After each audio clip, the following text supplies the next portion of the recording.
Hey, jangan lupa pakai headsetnya ya. Hai, halo.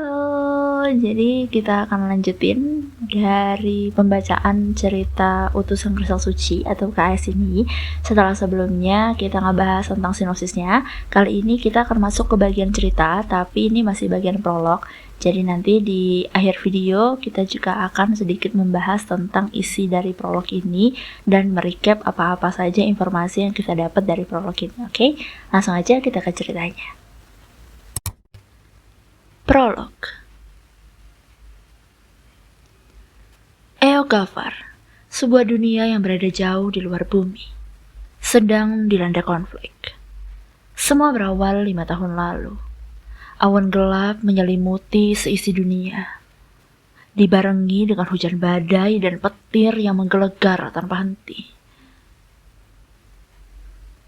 Hal ini diyakini sebagai pertanda kebangkitan Varus, sang dewa kegelapan, setelah lepas dari segel yang membelenggunya selama 1 abad. Tak sampai di situ, dia juga berhasil membuka portal penghubung antara dunia bawah dan Eogavar. Alhasil, ribuan monster berupa goblin, gargoyle, ogre, dan juga orc merangsek masuk dan menyebar ke seluruh penjuru dunia. Mereka tidak segan membunuh para petualang maupun pedagang lintas kota. Hal ini terus berlanjut hari demi hari sehingga membuat resah. Orang-orang menjadi enggan bepergian jauh karena takut menjadi korban. Nadella, sang dewi yang menjaga kristal suci, turut merasa prihatin. Kemudian, ia memanggil seorang lelaki dari bumi yang diangkat sebagai utusan suci. Dia bersama Gilbert dan Cindy Fletcher, pasangan suami istri yang bekerja sebagai petualang, berkelana keliling dunia untuk melawan monster. 4 tahun sesudahnya, Utusan Suci beserta rekannya menemukan portal yang menghubungkan antara Eogavar dan dunia bawah. Merasa pertarungan akhir telah menanti, mereka langsung pergi menuju Istana Kegelapan, markas utama Varus dan anak buahnya. Sayangnya, kabar Utusan Suci dan 2 rekannya tidak pernah terdengar lagi. Tapi pengorbanan mereka tidak sia-sia. Sebagian besar kekuatan Varus dapat tersegel, sehingga para monster yang bebas berkeliaran kembali menuju dunia bawah. Penduduk Eogavar lega karena kedamaian telah pulih. Namun, semua itu hanya sementara saja. Beberapa bulan setelahnya, seorang kesatria kegelapan memimpin ratusan goblin dan menyerang salah satu kota di benua barat. Mereka tidak segan menghabisi nyawa para penduduk pria, lalu membawa pergi para wanita. Selang 1 tahun, lebih dari 20 kota telah hancur akibat penyerangan tersebut. Hal ini memaksa Nadella untuk segera bertindak. Ia kembali memanggil seorang lelaki dari bumi untuk menjadi utusannya yang kedua. Oke, jadi begitu cerita yang ada di prolog. Untuk kalian yang ingin membaca sendiri prolognya, kalian bisa klik aja link yang ada di kolom deskripsi ya. Gak masalah, misalnya kalian pun ingin membaca itu sendiri, gak masalah sama sekali. Misalnya kalian berpikir kalau, aduh lama nih nunggu reading sessionnya, mau baca sendiri aja, ya udah gak apa-apa, kalian bisa klik link yang ada di kolom deskripsi ya. Seperti sebelumnya di bagian sinopsis juga aku sertakan linknya di kolom deskripsi. Nah, lanjut ke bagian review singkat dari prolog ini.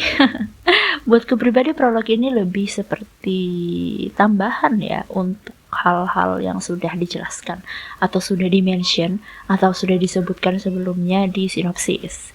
Jadi mempertegas bahwasanya ada setting tempat, ada setting waktu tertentu yang mengawali cerita ini. Nah, di sini ada banyak banget informasi dan tentu saja penulisnya juga memberikan kita beberapa pertanyaan-pertanyaan yang tanpa sadar muncul di benak kita. Kita bahas dulu di bagian pertanyaannya ya. Untuk bagian pertanyaan-pertanyaan ini, untuk ke pribadi atau mungkin beberapa dari kalian juga merasakan hal yang sama.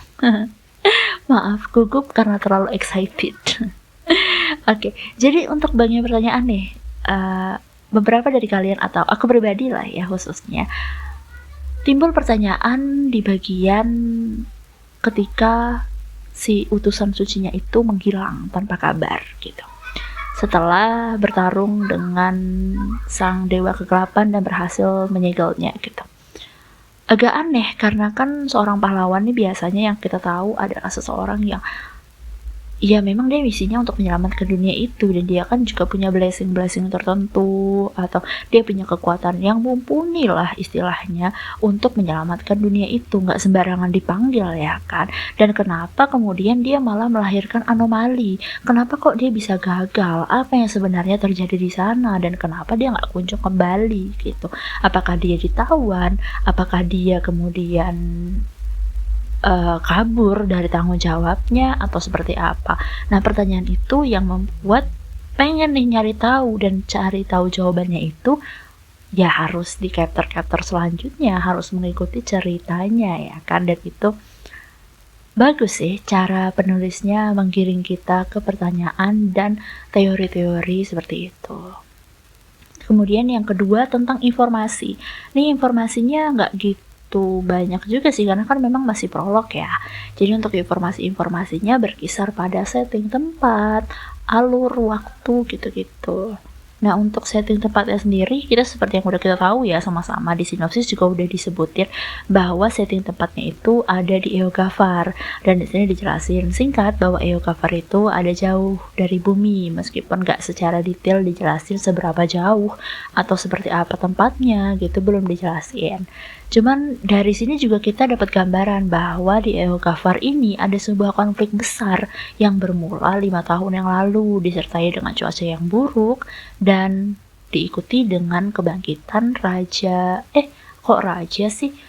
Dewa Kegelapan gitu ya kalau nggak salah. Ya, Dewa Kegelapan. Nah, kebangkitan si Varusnya ini memberikan efek besar kepada dunia, gitu kan? Karena dia merupakan antagonis utama dalam cerita ini atau villainnya lah dalam cerita ini kan, karena dia membawa banyak malapetaka. Nah, kemudian dipanggillah si utusan suci pertama gitu kan, yang di sinopsisnya disebutkan namanya Diki Ernawan gitu. Nah, kemudian yang memanggil itu ternyata Dewi gitu kan, dan dia diutus bersama 2 orang petualang untuk mengalahkan si Varus ini. Meskipun kemudian ada banyak masalah lah yang terjadi mungkin gitu, sampai akhirnya butuh 4 tahun untuk menemukan istananya si Varus. Kemudian bertarung dan malah terjadi masalah baru, dimana kedamaian datang tapi malah sebentar gitu kan, padahal harapan orang adalah kedamaian itu berlangsung selamanya gitu kan. Ya udah, krisis terjadi lagi dan dipanggillah pahlawan yang baru. Sampai di sana kita jadi penasaran ya kan, dengan yang seperti tadi ku bilang, pertanyaan-pertanyaan yang muncul maksudku. Nah, pertanyaan-pertanyaan itu tuh pengen ngeklik nih, cuman ya sampai bertemu di video selanjutnya.